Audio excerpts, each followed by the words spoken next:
কি করছি আমি? আপনি আমার বিয়ে ভাঙলেন কেন? আপনাকে এত বড় সাহস কে দিছে?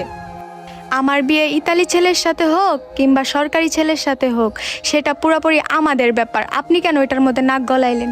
আপনি তো নিজেও বিয়ে করতেছেন না, আবার অন্য কাউকেও বিয়ে করতে দিতেছেন না। ও, আপনি আমাকে বিয়ে করবেন কিভাবে? আপনার তো চাকরি নাই, আপনি তো বেকার।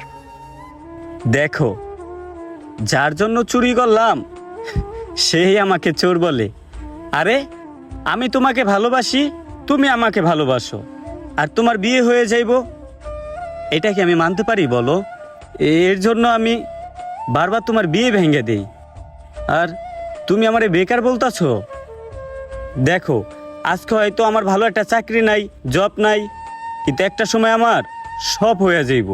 কিন্তু এখন যদি তোমার বিয়ে না ভাঙি, তাইলে তখন আমার চাকরি, জব